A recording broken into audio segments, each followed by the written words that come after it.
nice location, but it's a bit windy. The weather's nice, but it's just too windy for me to go outside. So I'm here in my car and I'll go for my normal walk afterwards. And this is something which I hope lots of you will be able to relate to. I hope anyone that joins on the live will give your views. You can also share this with others. And if you're watching this for the first time and you're just tuning in, my name's Marianne. I'm the owner and the counsellor at Marianne Hanson Counselling Service.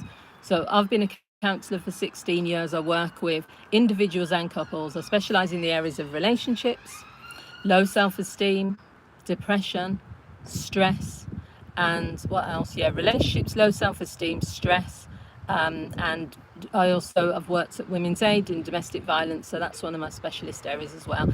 So this is something that comes up a lot for the clients I work with. I'm also a coach, a confidence coach, and this is another thing that comes up when I'm working with our coaching clients, and this is the idea of rewiring your brain. So thanks for joining, whoever's joined. So many people have this belief or this idea that their brain is separate to them, and that, oh, this is just, they say things like, this is just how my brain works, and no matter what I do, my brain always takes me down a negative rabbit hole, or I can't seem to understand my brain, or these sorts of things. And for me, it's really about rewiring, retraining, and reframing your brain, regaining as well. And I've thought, the reason I was thinking about this the other day, because I had so many clients over the last few months where we're working on tasks and strategies, and they say, well, no, that's not working. Or they say, no matter what I try and do, I still have these negative thoughts. No matter what I try and do, I still can't get my brain to think properly. No matter what I do, I still feel overwhelmed or stuck. So I thought, what about this idea of rewiring your brain? So the first thing to say is that you can't change habits and patterns overnight.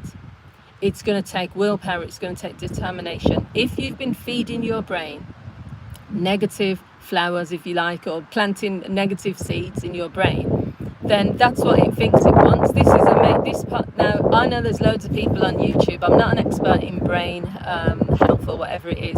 John Assaraf. Hi, Matthew. I'd encourage you to check out John Assaraf. He does lots of things about brain science.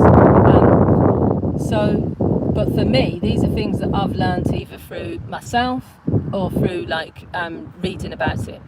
So whatever you feed your brain is obviously, it's going to grow. Your brain is there for the main function of your brain is to protect and to provide information, to absorb information. Hi, little sprinkle.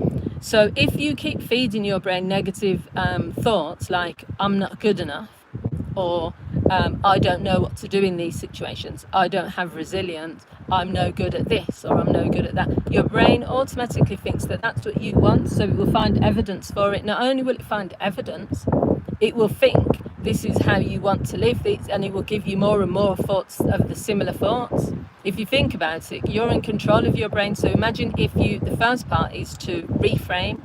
So the reframe part means that and I've made some notes, reframing to me means you have a counter argument, and this is something I talk about a lot. This is a CBT method.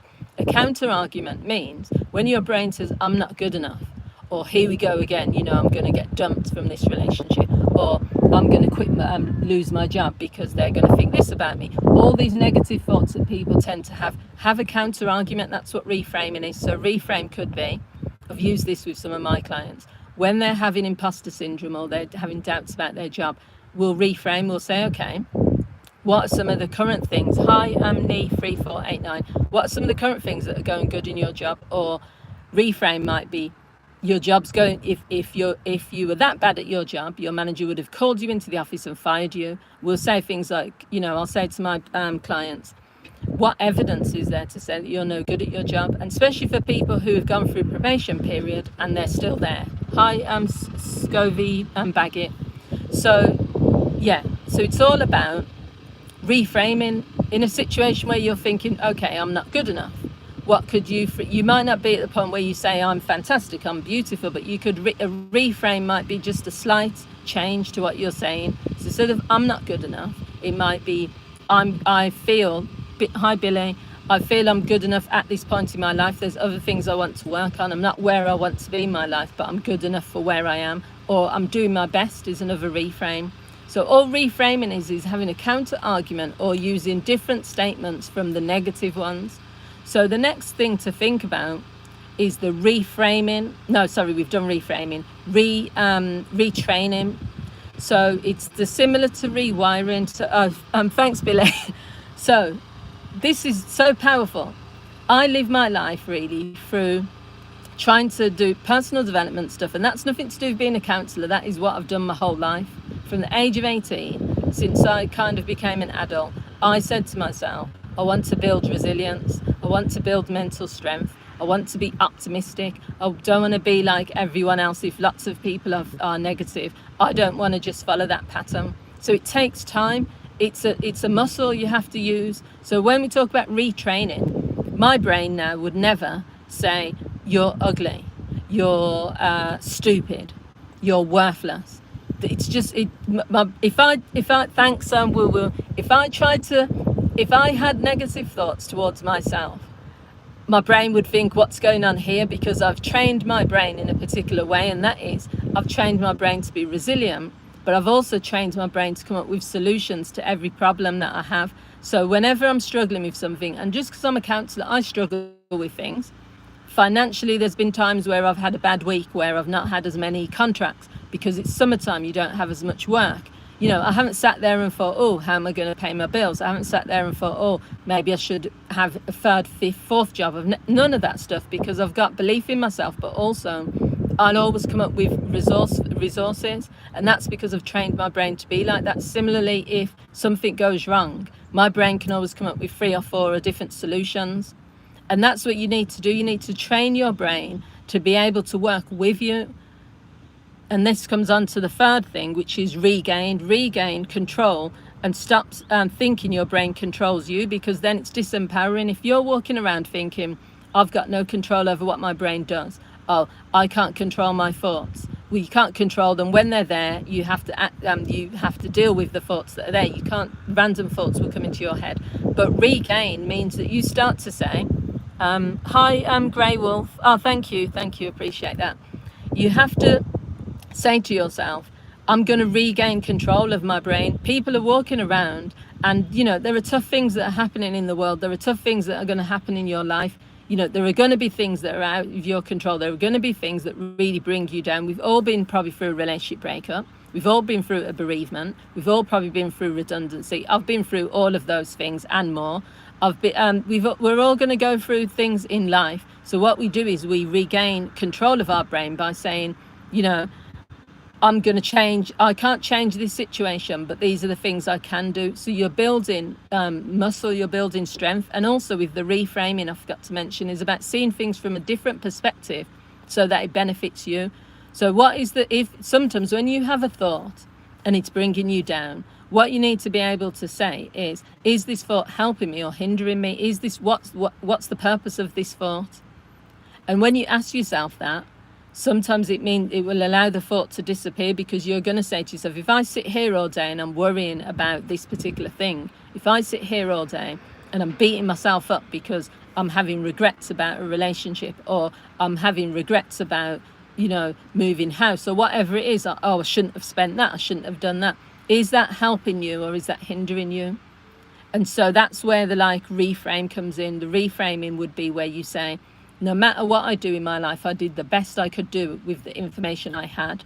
Or what is the point of me sitting here worrying about a relationship I had 10 years ago that's stopping me from moving into the present situation and maybe finding a new relationship that I do want? There's loads of ways to reframe things.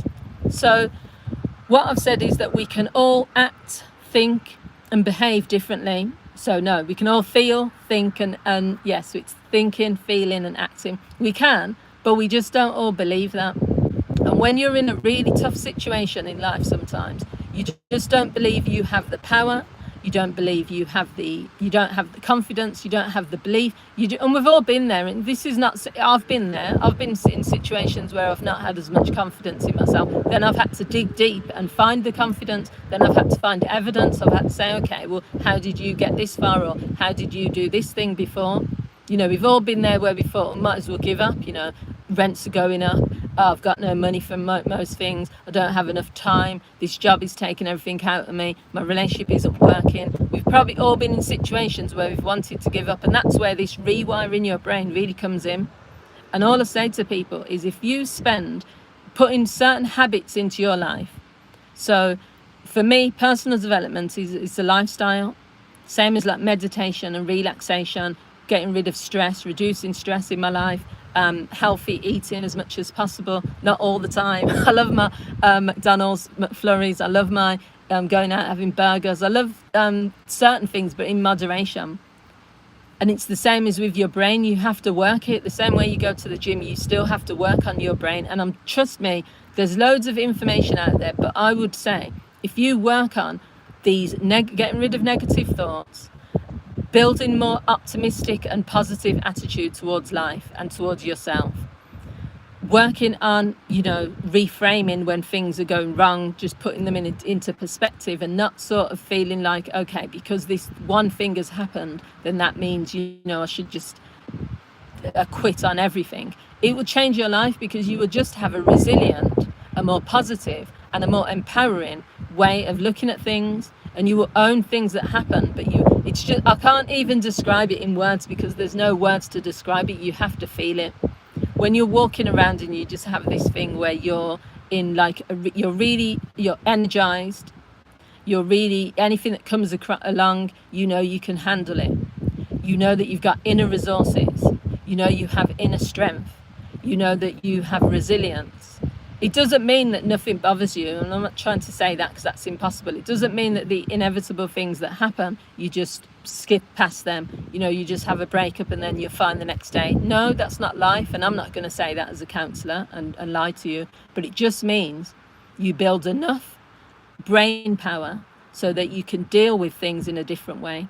So I'll probably make more videos along these lines, because I do like this stuff. I'm still learning myself as well. But thank you to everyone that joined. I really appreciate it. Kunski, Scovey, Grey Wolf, Woo Woo, Billy Kidman, other people. Thank you. I really appreciate you for joining. And I'll go live again next Monday. And if the weather's nice, I'll go for a little walk. I'll take you with me on the walk.